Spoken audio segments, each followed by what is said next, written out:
Welcome to the Calm Cockpit, where pilots of all levels learn how to stay sharp under pressure, discover high-performance tools, and learn from professionals who can help you fly smarter and stress less. Today we're talking about something most pilots desperately need, but rarely give themselves: permission to have downtime. We're not talking about vegging out on your phone downtime, but that real mental white space, that cognitive recovery time that protects your performance, your health, and your longevity. Because recovery debt is real. When we skip true rest, fatigue builds, motivation drops, and burnout creeps in quietly, at least until our system is forced to reset. So we are here to reframe downtime and mental white space that it's not indulgent. It's human system maintenance. It's going to preserve your safety margin, your emotional regulation, and your cognitive clarity so your skills can actually shine. In this episode, we'll share 5 practical strategies that will help you use downtime to your advantage. We'll talk about why scrolling doesn't count as rest, how stress sneaks up on us high performers, and how small intentional pauses can restore your ease, endurance, and focus, both in the cockpit and in life. If you want more clarity, less overload, and better performance without sacrificing your health, you're in the right place. The Calm Cockpit podcast starts now. Onyx 1-2 Mike Oscar, runway 27, clear for takeoff.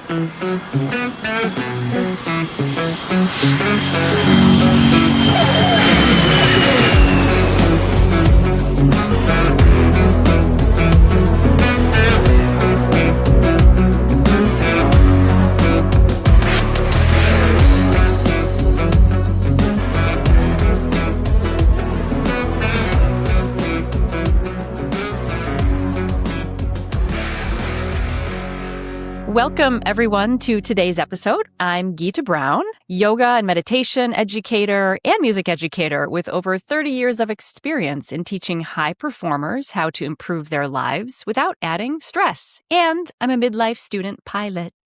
And I'm John Niehaus, corporate pilot and longtime flight instructor. So, people, consider this your invitation today from me to you. This is your invitation to pause, assess, and reflect on your pace in life. Let's all just maybe even do that right now. Let's take a slow, deep breath in. And a long exhale. If you didn't do that one, do this one with me. Take a slow, deep breath in. And a long, emptying exhale. This is my invitation to you, my fellow aviators and pilots, and whoever is listening. Life is hard. No matter what we do, it's gonna be hard. Even at the best of times, we all have our struggles. And my invitation is for us to explore today ways to be soft. And ways to be soft so that you can have that career longevity, so that you can feel better and you can actually have those better performance outcomes. It's really about finding that sweet spot for you where your pace is just right, both in how you approach your work and you're actually doing your work of like flying and teaching, but also how you're structuring your downtime so that downtime isn't just this like random thing that you do without intention. It's actually chosen by you to actually meet and match where you're at. So downtime and slowing down doesn't often always mean just shutting down and going slower. Sometimes it can actually just mean adding more stuff in that you love, which we'll get into. So I want to give a few examples here that are a little more concrete of what I'm talking about. Okay, I grew up in Chicago. I'm a Chicago Bulls fan. I grew up watching Michael Jordan play. And what I loved about him was he was like that balance of effort and ease. He knew when to put total effort in. And by putting the right effort in at the right times, when he played, it looked like it was effortless. Or, John, I don't know if you watch tennis, but have you seen Roger Federer?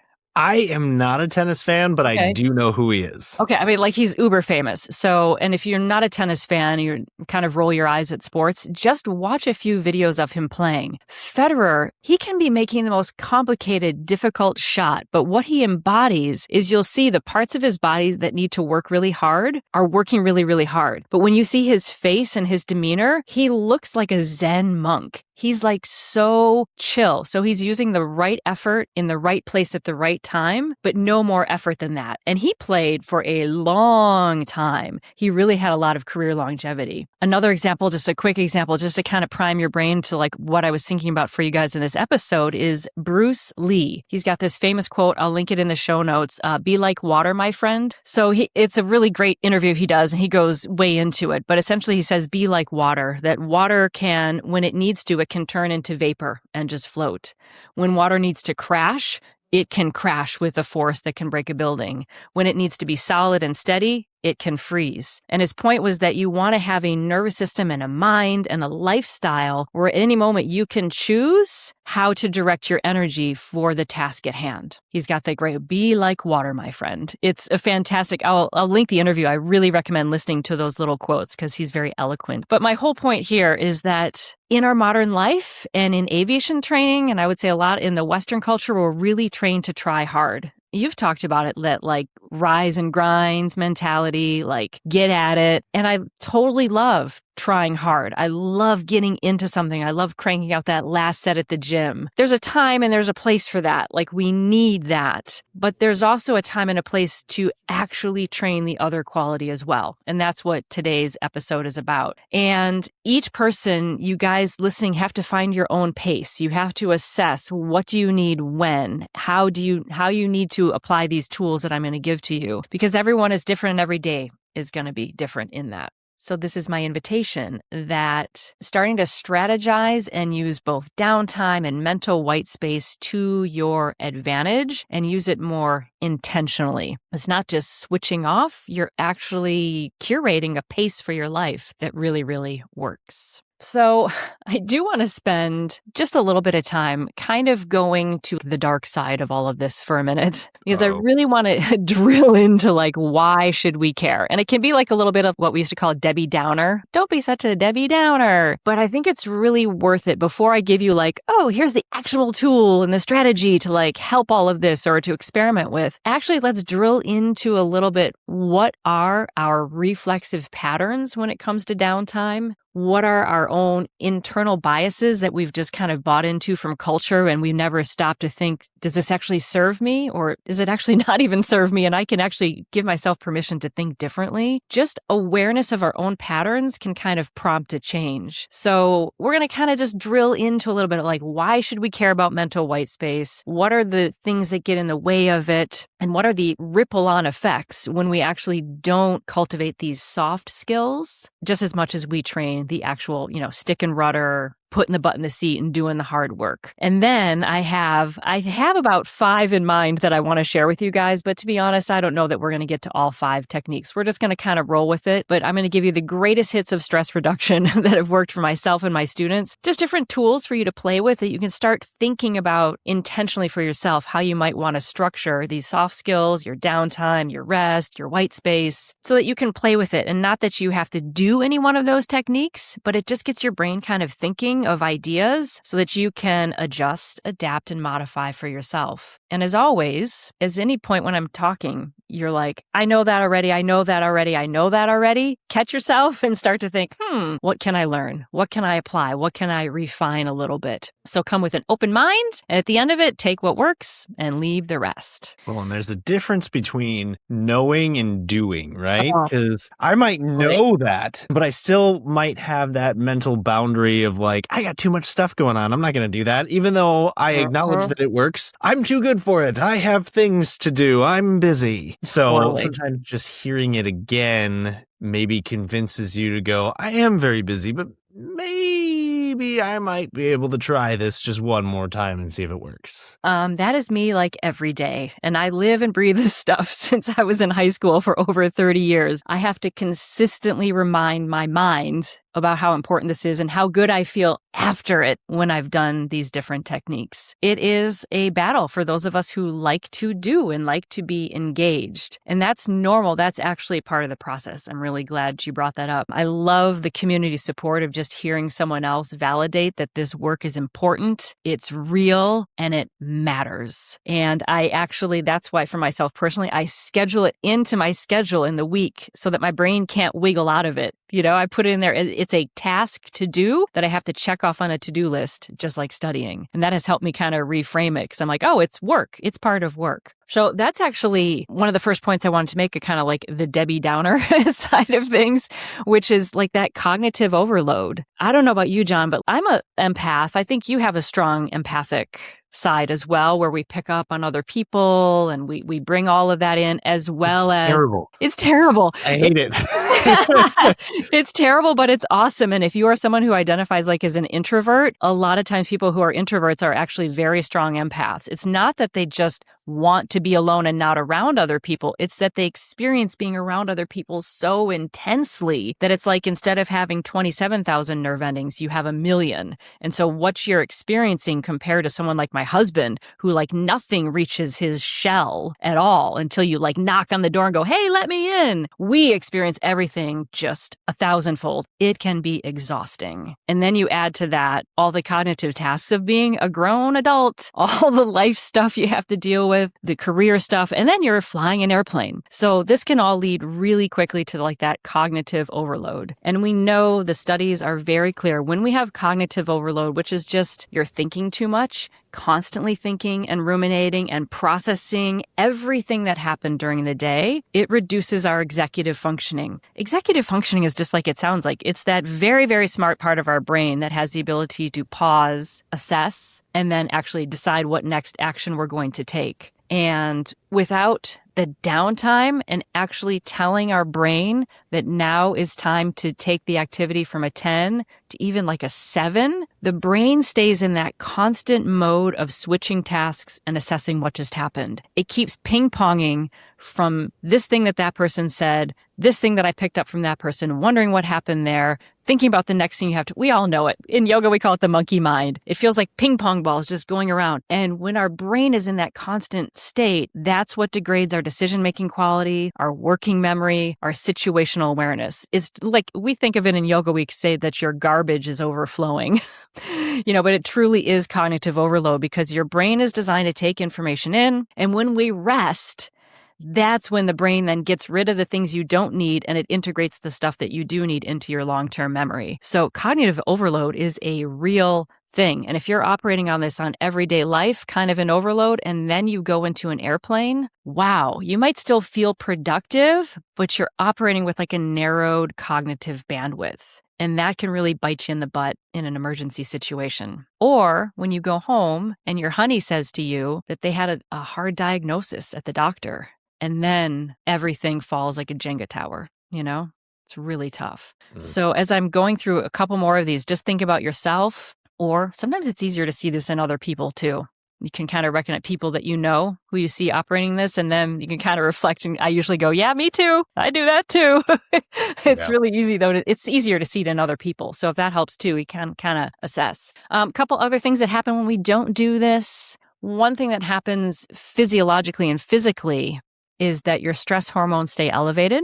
That's the first. And the second is that your nervous system stays in a constant state of sympathetic nervous system arousal. Okay, why am I going to spend a few minutes talking about this? These are the facts that for me personally help me to actually schedule downtime in my calendar as if it's a real non-negotiable thing. For some reason, these facts make it seem real to my mind and help me cut through what you were talking about, John, of like that resistance to taking downtime. Helps to really cut through that. There's a lot to this. We could do a whole episode, but just on the stress hormone part, cortisol is a wonderful hormone we have. You know, when you wake up in the morning and you have that little, or maybe not so little burst of energy that gets you out of bed, where, the like rip off the covers and actually get up and go brush the teeth. I can't say I get that. But you do get out of bed.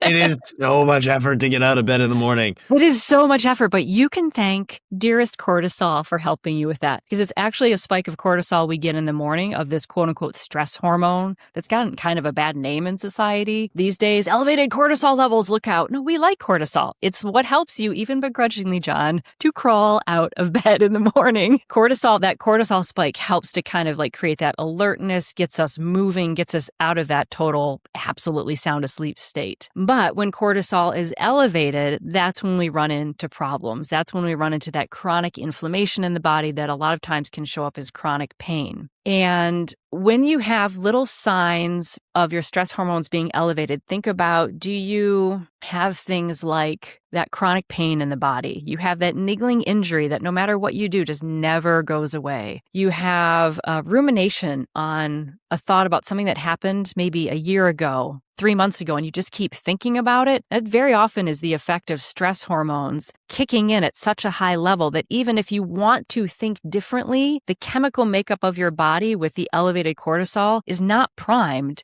to then produce happy hormones like the dopamine and serotonin, which help us feel good. So when we keep ourselves in this elevated level of not allowing rest, we're literally dampening our capacity to feel joy, happiness, and satisfaction. You can't think your way out of it if your brain is a chemical stew of stress. It's kind of like putting the brakes on the mind through the body, if that makes sense. So cortisol is just one example. Adrenaline is another one that stays elevated. You'll see a lot of things. If you're someone who has chronic pain, obviously go to your doctor, talk about that. But many, many studies have shown that when you engage in regular mindfulness and stress reduction techniques, the perception of pain goes down across the board. And for all the doctors who at some point they don't know what to do with chronically ill patients who have pain, they send them to teachers like me because they're like, we don't know what else to do, but we know that this is at least going to help you. The other little facet was the chronic nervous system arousal. Very reductionist. You got these two kind of functions of the nervous system. So it's your brainstem. It goes down through your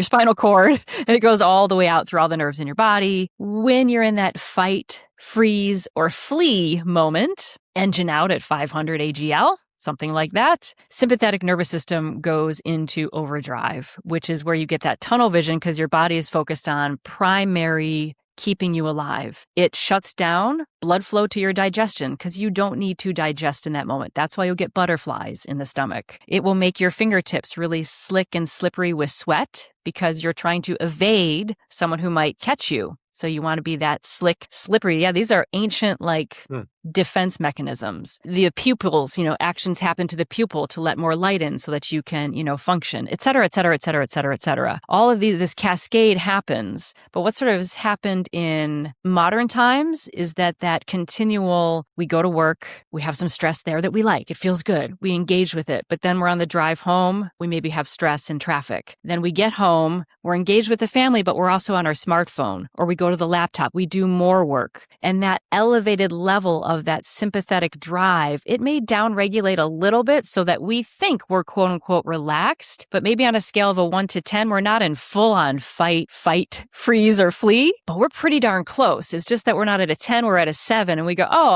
I'm relaxed now. But to your sympathetic nervous system, it still is pumping out all of those same things. That's where we have chronic issues with digestion. Again, chronic pain comes in, tension, headaches, the snapping at the spouse for no reason. The body over time starts to normalize that level of activation, and it starts to perceive normal life as a threat. So when someone cuts you off in traffic or enters the pattern incorrectly on a non-towered airport, which perhaps I've seen a few times, we can have this huge explosive reaction of anger or fear or panic that's outsized to the external stimulus because we've been operating at an elevated level of sympathetic drive. Make sense so far? It does. It's funny. Just one quick point. I've said it before, but it's interesting to see how this podcast has changed my social media feed because it's almost like it's like listening to you on on my computer. Because right now, the big thing that keeps coming up, and it's interesting because it gives us things to talk about on the show.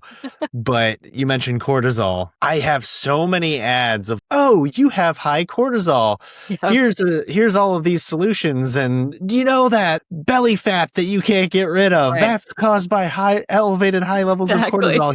Here's a mushroom coffee. Here's a meditation. Here's all these things that are going to make you like perfect. Yep. And so you're right. It has gotten a bad rap because as far as I'm concerned, from everything I've been inundated with for the last month and a half, it's nothing but, wow, boy, that's how do you lower that? How do you get rid of it? What do you do? So it's interesting to learn a little bit more about what that actually is and what's different between reality and some of the gimmicks that show up on social media. Because my goodness, Yes. any of those solutions are expensive. So they're charging you a lot of money for something that's either completely bogus or unnecessary at the very least. Amen. Yes, absolutely 100%. It has definitely gotten a bad rap, but your body operates in a constant chemical stew of neurotransmitters, hormones, cellular repair and functions. It's not just one isolated thing. And the wellness trends will always do this thing. We'll stay on the sidebar for just a moment. The wellness trends will find their bad boy of the moment. Many years ago, it was candida. An overgrowth of yeast in your gut was the cause of everything. And everything was all about how to heal your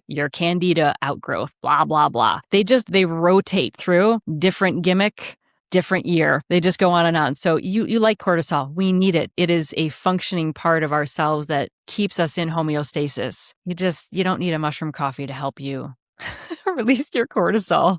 We got two more in this kind of like what happens when you don't take care of this, and then we'll get you on to some really positive sides of the things and what you can actually kind of start to manage around this as you might start to identify with these or not. One thing is like that emotional release. And I would say this is probably one of the number one things that I see as a yoga teacher, both in like the therapeutic applications of yoga that I teach, but also just in the populations of people who just roll up on into a health club and say, hey, I'm an athlete. I'm going to take some yoga. I just kind of want to get a little ease in my body. Is I'm seeing a stacking up of emotional garbage, for lack of a better word. Stuff that happens to us when we don't give ourselves time to process it. It just gets stuck. There's no other way to describe it. Ask anybody who does body work. Ask any massage therapist how many times people burst into tears on the table, and they'll say it happens on the daily. And people you wouldn't ever expect to have it happen. The big, strong, burly guy comes in, they start massaging the trap, and all of a sudden this person is sobbing. Emotions are experienced in the body. Just think about it. If someone says something to you, you might kind of like brace yourself kind of quickly. Or if you ever had that feeling someone says something hard, you feel like you've been punched in the gut. It's experienced in your mind-body system. It doesn't just happen floating up in your brain and your body is just like unaware. It's a whole integrated unit. So the downtime is when those emotions get integrated, and feelings can really stack up on top, especially grief. If you've ever been in grief and you know how heavy that feels, how hard it is to think, then that's again when those small stressors trigger that outsized response. Small little things, all of a sudden you're snapping. You're like, I don't know why. Usually that's because emotions have stacked up. Other people go kind of the other way. They talk about they start to feel numb or detached. Like they just start to disengage from everything a little bit and start to feel kind of flat. And that is also another sign of that like emotional compressing, that there just hasn't been some working through of just how you're feeling. And it doesn't have to be some big like, you don't have to go to a drum circle and howl at the moon. But if you want to do that, please do. But we need some kind of way that's appropriate for each of us to just let ourselves feel what we are feeling, because once you feel it, it usually goes away. But when we push it down, it stays stuck. Last little point, creativity and insight. And this for me is one of my favorites. That's why I got hooked into this, is I wanted to have more creativity as a musician. And so I got into meditation back in high school, and it works. I'm going to teach you guys a thing at the very end of this episode about how to really turn on that creative part of your brain. But insight happens when we pause. So, John, when you go for a run, or like I love lifting weights, when we do those things though, like we feel like that's what's making us stronger. And it is. That's the necessary part. That's the working part. But when our body actually builds the muscle is when we are resting. So a bodybuilder who never rests is going to have less neuromuscular and muscular strength than a bodybuilder who actively has recovery. We know this, and the brain is the same thing. For creativity and insight, we have to put lots of good stuff in, fill the well with lots of things. That's why I have like flowers on my desk over there, beautiful things that sort of are uplifting. And then in the rest time, the brain integrates and connects all of those. And that's actually when neural pathways are formed in the brain, is when we are resting, not when we are learning. This is why I love this technique of learning a new motor skill. And then as soon as you can, after you've learned the new motor skill, whether you're learning how to ride a unicycle, which a fellow midlife pilot told me the other day he learned how to do, riding a unicycle, that's a major skill. Learning how to fly an airplane, or you're getting back to working out again, any physical skill you're doing, immediately as close as you can after that, you do a 10 to 20 minute Yoga Nidra, which we'll talk about at the end, which is just a guided relaxation. Then you go on with your day. There are numerous studies that show that people who take that active rest, that downtime to do a guided relaxation after a new motor skill is learn the motor skill with more clarity, efficiency, and become better at it than people who just do that motor activity and then go on with their busy day and do 1,000 other things. Because that downtime makes it happen. I'm going to learn to pogo. Pogo, right? Like, I want video of every step along the way. I want to see this. Yeah, this guy told me he's like up there riding a unicycle. I'm like, how? At midlife? That terrifies me. But I'm like, okay, I think I have to try this now.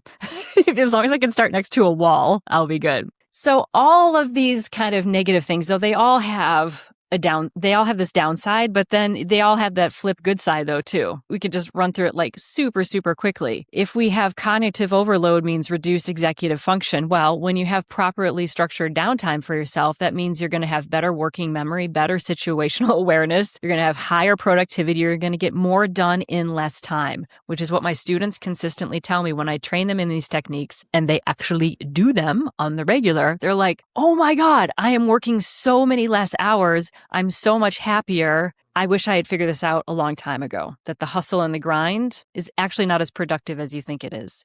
If your stress hormones stay elevated and you're going to have chronic pain and chronic irritability, then you're going to get the flip when you have the downtime. More joy, more ease, more fun, more ability to think clearly. You're going to process through your emotions, so you're not going to be carrying around a backpack of junk that happened to you 5 years ago. You can set the backpack down and actually feel differently, and you're going to find more creativity and insight. I hope I haven't oversold this. Now people are going to think this is like the magic bullet for life. It's going to cure all of my problems. It's just going to make everything fantastic. And that's why I said at the beginning, like, life is hard. It is so hard. Instead of always trying harder, let's experiment with trying softer and see what happens for yourself. Judge the results from there. So the two, 3 biggest blocks, we already covered one of them to like actually taking this downtime is, like you said, John, is like the angel on one shoulder, devil on the other. I know I want to do it, but then the other part is like, you have so much to do. There's so much happening. I don't want to be seen having downtime. And just notice when that's coming up for you. And I usually just invite a little curiosity. I say, well, let me run an experiment is how I get over that one as well. Let me experiment for 3 weeks of taking a little downtime. You can choose one of the things I'm going to teach you in a couple minutes here, twice a week. I'm just going to run the experiment. I'm not even going to care about what the results are until after the experiment's over. And then that convinces my brain to try it. I'm a daughter of scientists, right? If I run an experiment for 3 weeks, then I'll see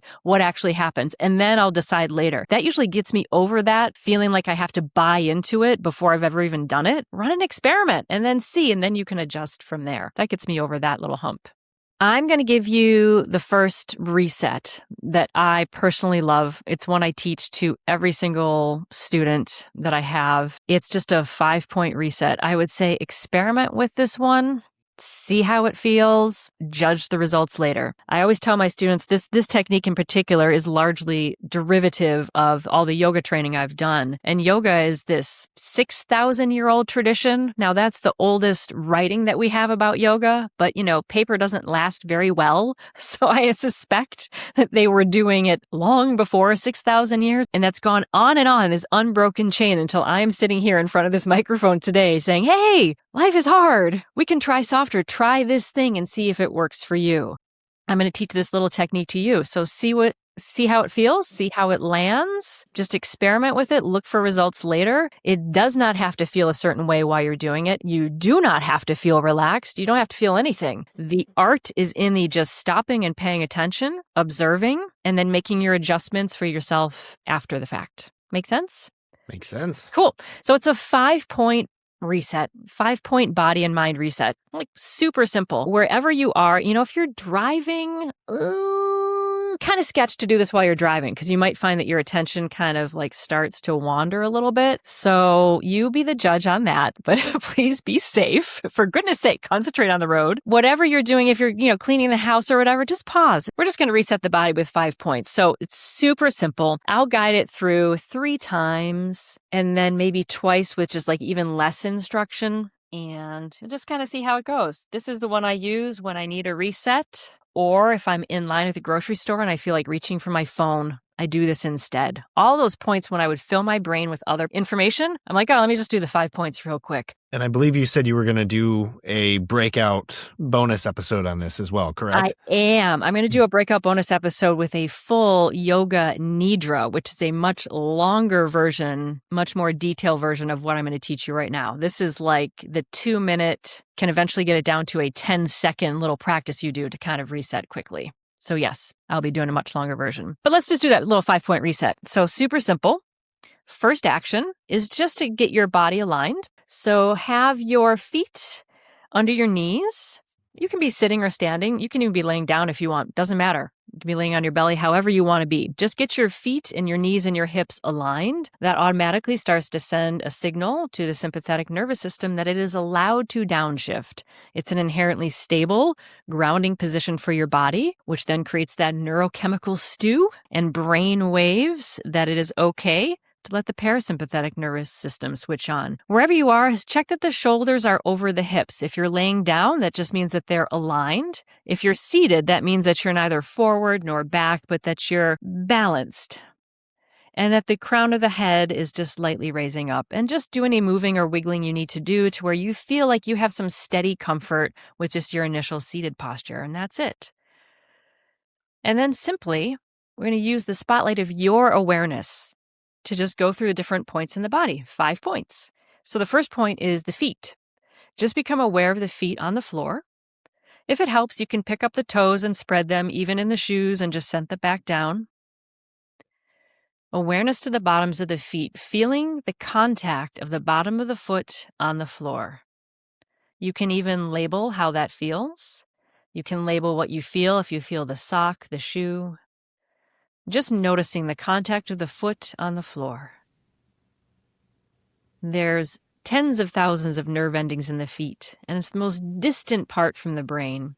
And getting the brain to connect all the way down to the feet helps to connect the mind and body in a way that helps the brain waves to actually begin to already slow down. So awareness is to the feet is point 1. And then point 2 is the hips. Bring awareness to the hips and send them a mental message just to release ever so slightly. You can do one hip at a time if you like. The left hip releases and then the right. And you're just sending that mental message to the hips to release. It doesn't matter if they do anything or not. You're just practicing the art of bringing the awareness to that body part and sending it a message. The feet are 1 point, the hips are the 2nd point, and the spine will be your 3rd area of awareness. Bring awareness to the base of the spine. Send a mental message to the base of the spine to release and trace the spine all the way up. See if you can sense vertebra by vertebra all the way up, particularly stopping on any areas that feel tight, tense, have pain, or when you get there you discover it's out of alignment. And just with the touch of your awareness, that area can come more into alignment and or release any tension or pain you find simply by bringing your awareness to that area. Trace all the way up through the low back, the mid back, up through the neck, all the way. See if you can find the spot where the spine attaches to the skull, which is in between the ears, the whole spine. Then awareness to the shoulders, allowing the shoulders to release.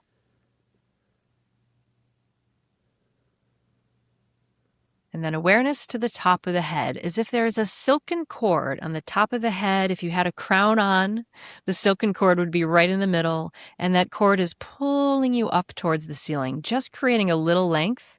And that silken cord is actually helping do some of the work of the spine, can do the work of holding your body up. So then the muscles around the spine can actually soften and release a little bit because your internal structure is now doing the work.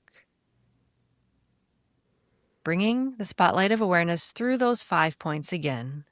The feet. Send a message to the hips to release. All the way up the spine, the whole spine. The shoulders. The top of the head, raising up. And just one more moment in time.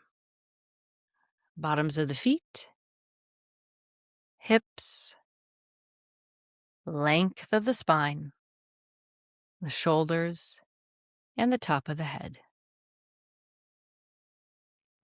And in this space, just take a quiet moment just to observe yourself in this position, just noticing yourself.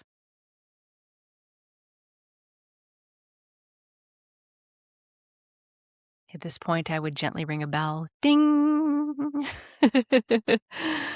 This is one of my favorite practices to do when I find myself rushing, when I find myself wanting to reach for my phone to distract myself or to match the busyness of my mind. Instead, I just sit there and no one has to know you're doing it. I also use it before starting any activity. So before John and I began recording, before I even opened the computer, I just sat for a moment, feet, hips, spine, shoulders, top of the head. Gets to the point where you can do it in like 5 seconds, and it triggers that little bit of mental white space. It shifts from, maybe an 8 of activity in the mind down to a 6, and it starts to induce that flow state to happen, where the brain waves are such that they're alert and engaged, but also relaxed, which is that Roger Federer, Bruce Lee, Michael Jordan kind of zone that I want to live in. I feel a little more relaxed. Nice. And the whole thing of it is too, it's I tell my students all the time and myself, it's not necessary that you feel a certain way. Sometimes when you do that, you might feel the opposite, more agitated, more irritated. It's not necessarily about that we're looking for a specific feeling outcome, as it is we're just giving ourselves permission to pause and to notice what's happening. And sometimes when we pause and we notice what's happening, we'll figure out like, oh my gosh, I feel like I'm coming down with something,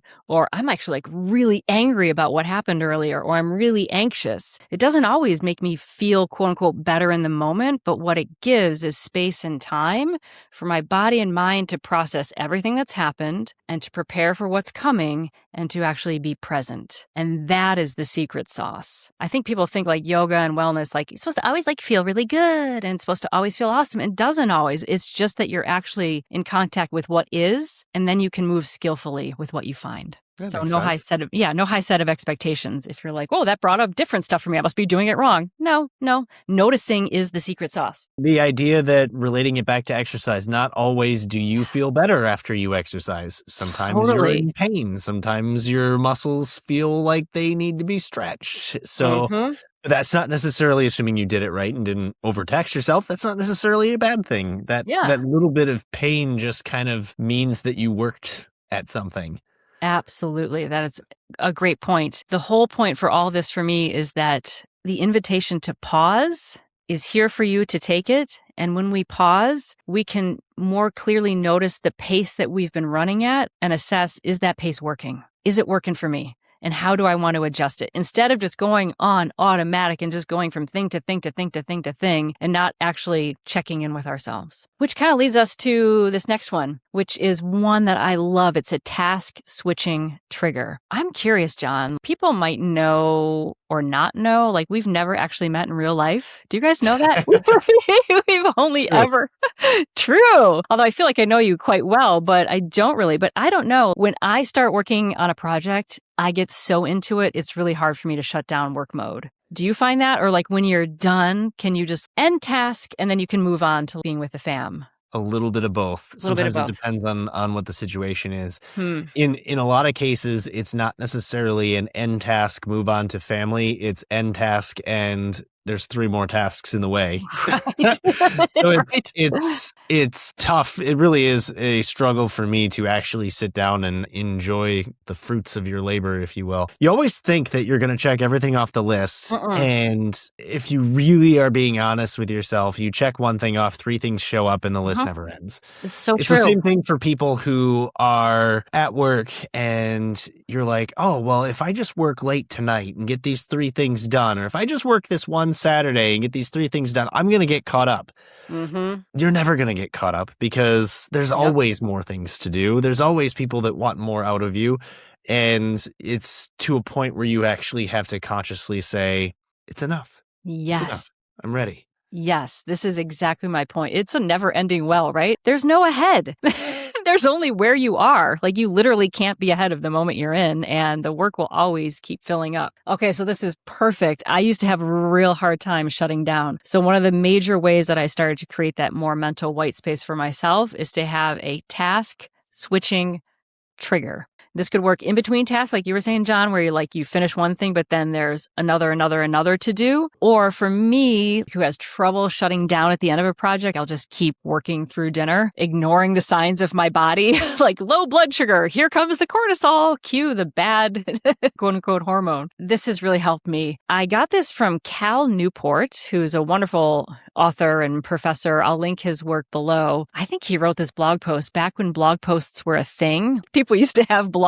Everyone has a blog now, but he actually wrote his, and I started doing it and sort of adapted it for myself. So I'm going to share it with you guys. So this is that like leave work at work kind of moment. As I said, I have one that I do prior to tasks, which is I just told you, I do that 5-point, I just do it like a body reset. And then I also set a clear intention before I do something. So like before I teach, I have a really quick statement I say to myself that gets me into teaching mode. And every time I say it, it like switches me into what I need to do. I have a phrase I say to myself before I fly. Those things really help me at the start, but at the end, I need something a little bigger than just a quick intention. So at the end of a project, at the end, it's kind of like a debrief. The number one thing is I'll look at the task I just did. Say I'm studying for my check ride. I'll use that as an example, make it more concrete. I've done a study session for the check ride. I feel like there's always more to do. I'll never learn it all.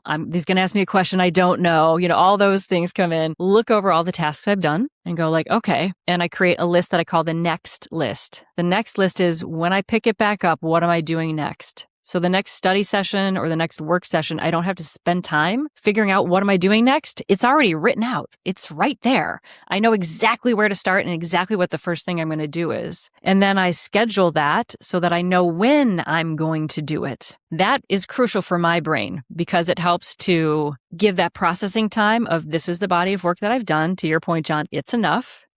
This is what I'm going to do next. I know how I'm going to do it so my brain doesn't sit there and spin in my downtime. How am I going to do that? I've already written down how I'm going to do it. And then it's also scheduled so I know when I'm going to do it. And that helps my brain go like, oh, she's analyzed what she did. She's processed it. She knows what's next and she knows how she's going to do it. And if she doesn't know how, she knows who she's going to ask. It's figured out. Then that's step one. Just get the things organized. Step two is to have a physical ritual. For me, it's closing the laptop with authority. Smack that thing closed. And when I say it, I will close it and I will say, I am shut down for the day. I just say the very simple, boop, I am shut down. And that means like no more checking the email, like I'm done. But I don't know. If you're like me, John, my mind is going to come back. But what about this? But what about that? And smartphones are the worst, because you can never get away from email. You can never get away from any of those things. I mean, the benefits of having a smartphone are huge, and I won't deny those things because we're all sort of addicted to them. But at the same time, it is one of the leading causes of work not staying at work. Yes. Being a pilot's a little bit different, but, you take my wife, for example. She leaves work and she constantly gets pinged through the night. And so the days of our forefathers where 9 to 5 at 5 o'clock, you were done and you went home, you spent time with your family, you de-stressed, you did whatever it is that you like to do. Even if you try to consciously do that, you're still constantly getting the buzzing in your ears.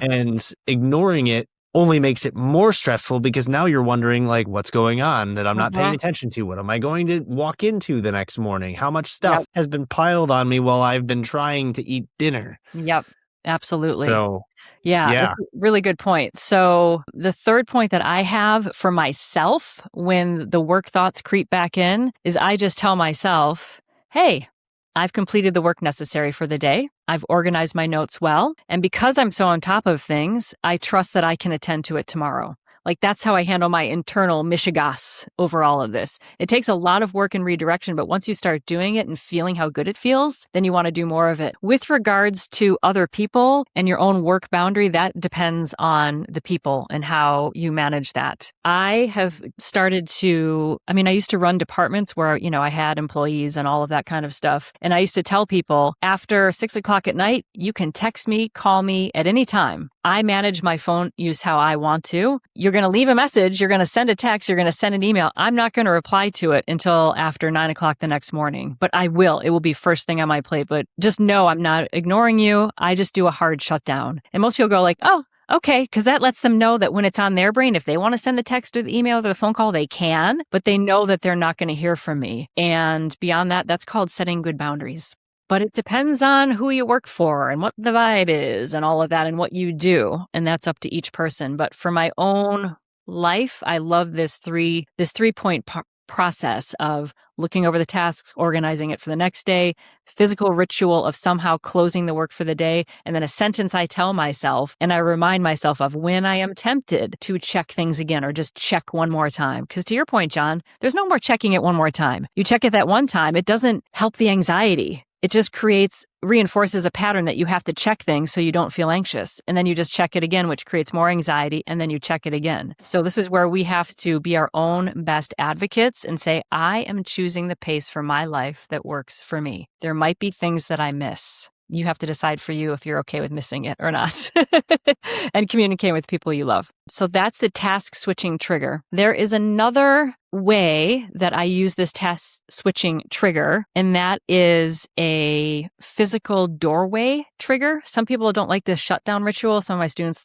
don't dig it. They like the situational trigger. So when they walk through a specific doorway, say coming home or a doorway at work, whatever it is for you, one of my students, they went under some underpass that was close to their home. And when they went under the underpass, they would click and say, I am done with work. I'm going home to be present with my family. That's my job. And it was this reset of this doorway being like a cue or a trigger that you are now entering a different mode. I think you're right, John. We have to be responsible in how we use these devices and not let them use us. And that often takes a lot of managing of our relationships with others, which could be a whole episode in and of itself. Yeah. So I knew I was going to get through all mine. So let's talk then about this last one that I want to really give you guys that John alluded to. I'm going to give you a longer treat bonus episode, actually 2 bonus episodes on, which is this concept of Yoga Nidra. So this is a little bit of a deeper process for when you actually want to really explore giving your body and mind rest. There is so much research that has not only been done anecdotally for 8,000 years with all the yogis and their students who've done this, but now the brain neuroscientist research we have showing that this type of deep rest, which is where you're in between sleeping and waking, has so many positive benefits. It is truly the antidote to all of the Debbie Downer stuff I talked about. So what is Yoga Nidra? They call it yogic sleep. Sometimes you'll hear it pronounced Yoga Nidra, sometimes Yoga Nidra. It's the same thing. And it's basically a guided relaxation where you gradually turn your awareness from the outside world to the inside world, which you consider your body, your breath, and your mind. And then you can kind of find a place where you're sort of drifting in between. So it's like you're not, it's when you're not asleep, but you're not awake.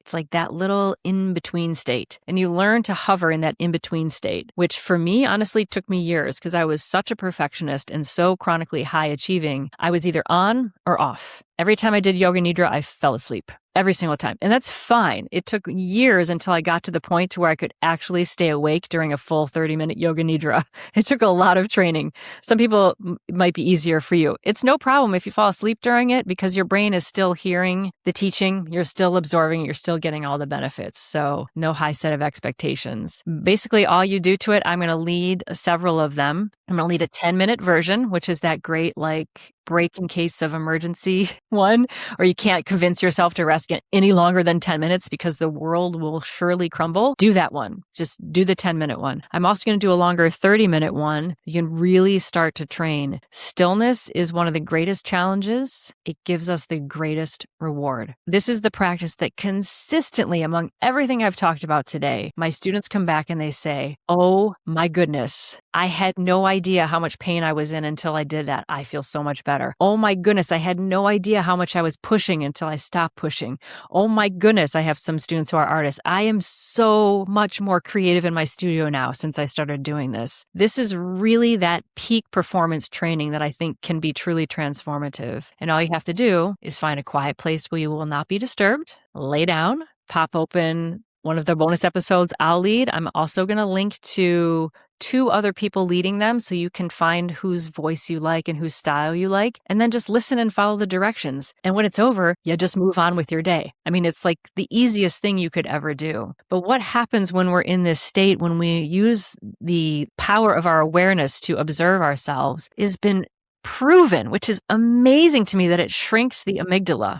So the amygdala is this little part in the center of your brain that's really responsible, emotional regulation and threat response. And over time, people who've done this practice for 8 weeks, they actually shrink the size of their amygdala, which means that their reactivity to life, or we could say overreactivity to life, has downregulated, has calmed down. So this is evidence that we can regulate our consciousness at the neurotransmitter level. This helps with insomnia.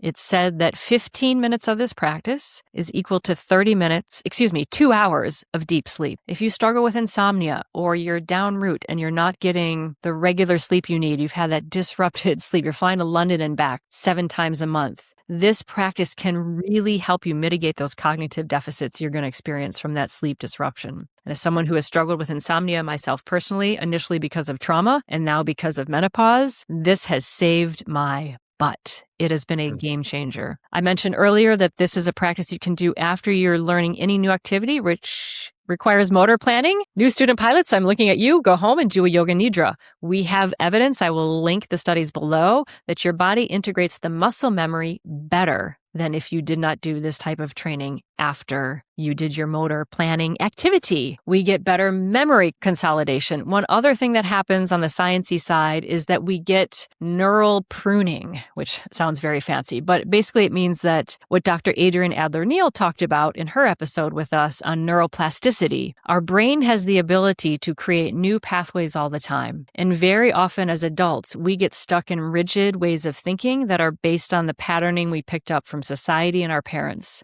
We don't actually stop to think, do these thoughts work for me or not? And when we do practices like Yoga Nidra, it allows our mind to prune away those thought patterns and activities that are less helpful for us and can help us to choose pathways that actually serve who we are and who we are becoming. So that's evidence, of shrinking the amygdala is a perfect example of that. You're literally changing your brain structure through this process of meditation and guided relaxation to have a better and more accurate stress response, which is amazing to me. Last little sciencey fact, which is this whole thing about the brain waves, which could be its whole episode. But what we want in the zone is a balance like Michael Jordan had, when you've got the alpha brain waves and the gamma brain waves both functioning at the same time. So alpha is that like calm, relaxed state. Think of it like when you're really relaxed, like for me, it would be like on a beach. You're like super chill. But then you also have the gamma waves, which is like when you're doing that hardcore crosswind landing, at minimums, blah, blah, blah, blah, blah, that hyper-focused, hyper-concentrated. Those two things seem like they're in opposition, to be super relaxed yet hyper-concentrated. And if we don't train ourselves of how to actually be in that state, it's really hard to get there. Yoga Nidra trains you how to find that state so that in moments where you need it in your daily activities, your brain goes, oh, I have the neuroplasticity. I have the pathways to be very calm, very focused at the same time, and to really embody that, like I said with Bruce Lee. I can be like water. I can be very fluid. I can be very strong, solid. At a moment's notice, I have that resiliency to float through the different states. It provides that true neurological rest, which brings it all back to the beginning when I was saying this is your invitation here today to give yourself a break, experiment with some of these techniques, and to really start to assess for yourself, is your pace working for you? And are there ways that you can alter your pace, flow through different states of pace so that you can truly have what you want? Getting the true neurological rest of a Yoga Nidra will enhance your recovery, will enhance your sleep efficiency. It'll counter those hazardous attitudes we have around rest, that I'll rest later, which can really, really show up in your 60s and your 70s as all kinds of chronic diseases. It's going to really be that great course correct. So I'm going to lead a 10-minute one in a bonus episode, a 30-minute one in another bonus episode, as well as provide extra links to other people leading them as well, so that you can really find a style that you like. I really encourage you to experiment with one, especially if you're like, that sounds super sketch, whatever. Especially if you have a lot of resistance to it, totally do it then. Give yourself an experiment where you do it every day for 3 weeks or 3 times a week for 3 weeks. Set a parameter and then just run the experiment, see how you feel at the end of it, and then you can judge. Maybe it is for you, maybe it's not for you, but then you know based on your own experience. What I want for all aviators is to be calm, rested, happy, joyful, and proficient. And I truly believe you can have all of those things without being Looney Tunes, busy all the time. What do you think, John? Thoughts, questions, comments, concerns? I think that's Oh man, I've been searching for a way to not be Looney Tunes for a very, very long time. Good luck is all I'm telling you. I will try this, but making me not Looney Tunes is good luck. My husband can personally attest that, I am the bonkers of the bonkiest, for sure. And I always say, it's not being balanced. It's moving towards balance, right? It's is it where am I on that scale of 1 to 10? And what if I could just shift down 1 notch on the old stress-o-meter? Wouldn't that be nice? Yeah, I find personally it's really much more fun to flow through life than to fight and to push. And that was a lesson hard one for me, with a whole lot of burnout, a whole lot of illness that probably could have been avoided because I pushed way too hard for way too long until I broke. So, and I still have that tendency. This is why I'm teaching it, because I do this stuff myself. I need to be reminded. And life is hard enough. We try hard enough. Let's try soft and see what happens. That's all great advice. I appreciate that you shared that with us during the episode. I am personally anxiously awaiting to see what the longer one is like. I know exactly what you said about, losing sleep on the way to London multiple times. In my case, sometimes it could be anywhere, but those long flights are even self-imposed. I mean, we talked about smartphones and stuff, and gosh, yesterday I took a break from what I was doing, looked down at my phone, and wasn't even consciously trying to do anything specifically, really. And I came out of it 2 hours later and went, well, I just wasted the day. And not only did I get absolutely nothing out of it, by the time it was over, then you feel bad because you spent the last 2 hours and you don't even remember where it went. Yep. There's a lot of good things to this, and I think it's advice that in a modern world especially we can all take to heart. Yeah. Amen to that. The phone sucks us in there, doesn't it? Happens to me too. That's why, again, it helps to have other people reminding each other, hey, there's other things to do. Use your smartphone to stream a guided Yoga Nidra by yours truly and see what that feels like. There you go. Okay, John, where can the people find us? Because we have people all over the world listening to us. UK, we do. People, Australia. What? Amazing. Yeah, so obviously you have found the podcast, but if you're sharing it with somebody, you can find our podcast on any app you want. So if you don't like where you're streaming it from, truth be told, you can find us on another one. So whether it's Amazon or Apple Podcasts or TuneIn Radio, wherever you like. But of course, no matter where you listen to it, and they all have their own little rating structure, if you could give us a 5-star rating and maybe even a little comment that says, hey, this is great. It helps everybody find us. At the same time, you can find us on social media, pretty much any of the outlets. We are on LinkedIn. We are on Instagram. We are on Facebook. Any interactions are always appreciated. And as we're thinking about episodes, if there's something that you are dying for us to cover, by all means, send us a message, send us a comment. You can find us at calmcockpit.com, and you can email us at calmcockpit@gmail.com. I think that covers our bases right about that, right, Gita? It certainly does. Thank you. We love to hear from you guys, and from our international listeners, welcome. We are all in this together. Let's keep encouraging each other to be safe, proficient, but happy and joyful as well. We really appreciate you guys listening and contributing in all the ways that you do. So until next time, fly smarter. Boston Tower 1 departure is Airbus 321. Traffic holding crossing runway 33 left 3 lane.